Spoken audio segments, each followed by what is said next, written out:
All right, Secret Window, man.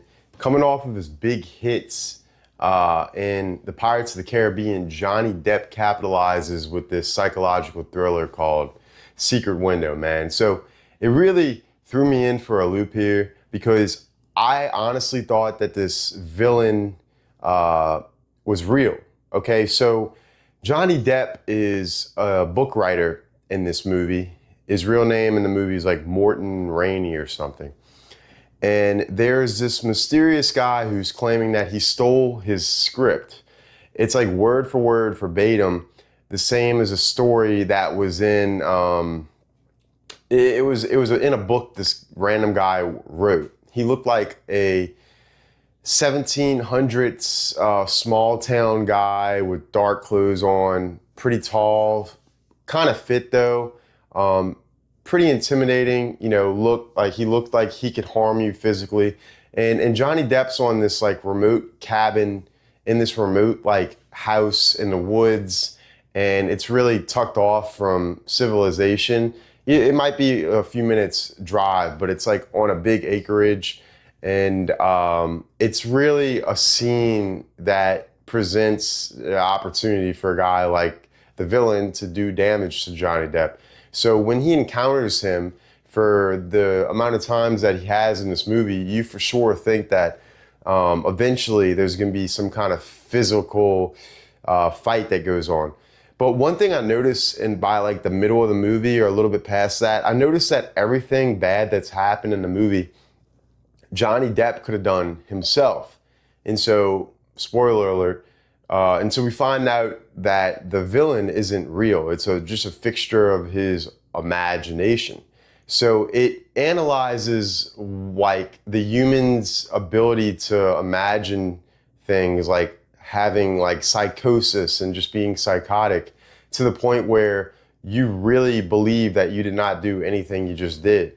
So like 2 or 3 people die in the movie. No, 4. He kills like a private lawyer, a detective. Then he kills like the driver for that guy. And Johnny Depp walks onto the scene with these 2 guys stabbed. One is like, he uses like a blade. I forgot if it wasn't an axe. I think it was just like a knife or maybe a screwdriver as well. But he walks up onto the scene of these 2 guys dead, and he wakes up after something happens. He knocks himself out or something. But when he wakes up, he sees the Rainey guy, the supposed the shooter guy, the villain, and he obviously thinks that that's the man that did it. And so he reports this eventually to the cops, and he's having these extensive conversations with the shooter guy. His name's like John Shooter or something. That's the name of the villain, the mysterious like ghost villain. But it's all in his head, and you don't find this out explicitly and definitely until like the end of the movie. And so it's pretty disturbing because there's definitely psychiatric people in the world that have done something like this probably before. And so that has that realistic point of view about it. Also, the camera work in this movie to me was phenomenal. That was my favorite part of the movie, how the camera was, in the right spot to really make the fear factor go up a notch. And the scenery was beautiful, if you like nature. Other than that, it was solid, but it wasn't enough for me. But I'd be excited to share this as a good psychological thriller, indefinitely. I give it a 80 flat. I'm gonna give it an 80 overall. Again, for reference, I'll give Psycho like a 95, 96.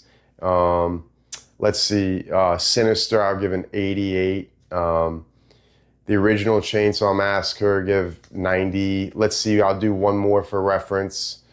What's a good one? I'll give the original Phantasm an 84. So this movie is pretty solid. I'm going to knock it down. I'll say a 78. I'll give it a 78. Like, I could rewatch it again if I'm showing somebody this movie for the first time who's never seen it and is a fan of Johnny Depp. This side of Johnny Depp was fitting for him. He did really show high levels of creepiness and you know, yeah, he was pretty scary in this movie as it went on. So basically, he gets a divorce from a lady, and her new guy travels to try to issue him a divorce warrant or something, some papers that he had to sign. He understood it. It wasn't a big deal. Everybody's just trying to move on, but he really wanted the process to go through his lawyer. And then the ex-wife tried to visit him, and she was telling the new guy, like, I know how to talk to him. I'll be able to get him to sign the papers. And this is when all hell breaks loose. She walks into a torn up house with the words like shooter everywhere. And then she finally gets upstairs while she's looking for Johnny Depp or Morton Rainey. And she goes into the room where I think he was writing, and all the walls say shooter. And then she looks behind her, and there's a door, and then the door starts to creak open, and you just see the word shoot, and then it's her name, her. And so that was pretty gnarly ending right there. And I think he ends up killing her. The director, the story does a good job at making you think the girl would live. But he goes for the guy once he tries to come and save the girl. Johnny's hiding after like hurting the girl to where she can't really communicate well. And he just absolutely pummels him with a shovel, just like Babe Ruth home run right into the face. And he goes flying and he kills him with the sharp end of the shovel. And then he makes his way probably over to the girl, but that's how the movie ends. It's an interesting movie. It's definitely pretty eerie. I liked it. You know, I'd give it a 78 overall. I was really tired watching this movie. I've had a long work week. But again, look, 78 overall. You'd be happy you watched it. Okay, you'd be happy you watched it. If it was bad, I'd tell you. I had fun with it. I love Johnny Depp. And I love horror. So I had to give this movie a try. As a kid, I remember watching it, and somebody mentioned it to me at work. I'm like, yeah, definitely got to check this one out, because for some reason I always gravitated towards it as a kid. It would come on TV sometimes, and I would catch some scenes here or there. As a kid, I just found it so much creepier. The villain is very eerie in this movie. Like, it's so realistic something like this could happen, and that makes it scarier.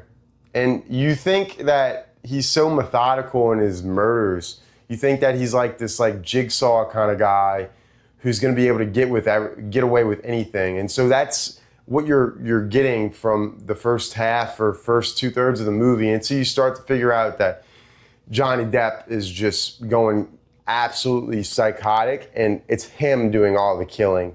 It's him going crazy. Give it a 78 overall, man. Check it out, baby. All right, next movie.